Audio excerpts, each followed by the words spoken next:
A dad and his 11-year-old daughter go on a vacation to a resort in Hungary. My life is full of home videos. When I was a kid, my dad always captured big and small events, and I spent time several years ago digitizing and editing those memories. My wife and I capture memories of ourselves and our daughter, and each month I edit together that month's memories. Each month the video is around 30 minutes long. In the future, my daughter will be able to relive all of the major events of her life on video. I would guess that I have over 250 hours of curated footage of my life. Sometimes when I watch those old home videos, I think what it would be like to go back in time and to know what I know now, to be more in tune with the dynamics of the relationships in my family. I like to watch the videos through my parents' eyes, and I'm lucky enough to be able to talk to them and get their perspective on birthday parties and family reunions and holiday gatherings from the past. If it weren't for those home videos, I would only have my memories, which would have long faded away. In Aftersun, we get to witness Sophie and her father Callum on vacation. Callum films many of the events of this trip on his video camera, and based on the camera style and the lack of cell phones in the movie, I would imagine that this trip took place in the early to mid-90s. Now, while both Sophie and Callum are having a lot of fun and clearly have a very good relationship, the way each scene is captured and the music, or lack thereof, lays this ominous rain cloud over our heads. We feel something is off, and with each scene the tension builds and we just keep waiting for something awful to happen. Aftersun is not a fast-paced movie. There are many scenes of garbled video, scenes of a dark room and a strobe light that only lights up every few frames with some event. Is it a rave or a concert? Is it something more chaotic and terrifying? We don't know. And Paul Mescal is great in his role as the caring father, with some deep tension just below the surface. We see and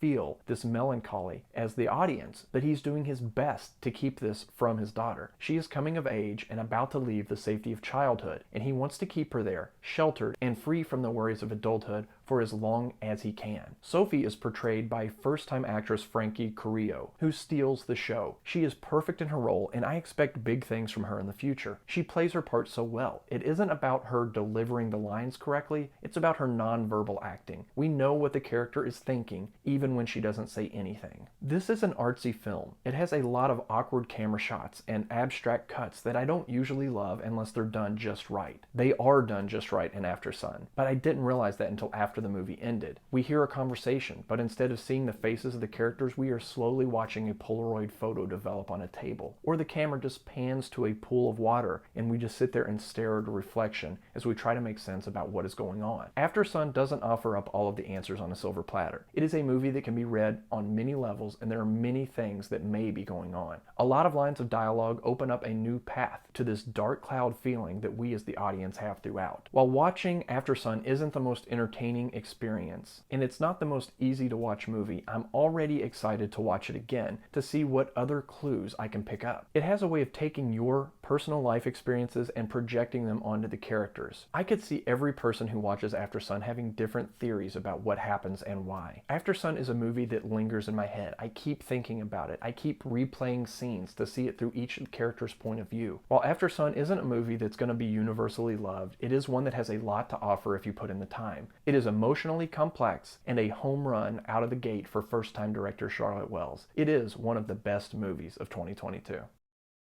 Dancing with your dad, doing some Tai Chi with your dad, giving your daughter bunny ears, mud baths, relaxing on vacation, staring into the sea.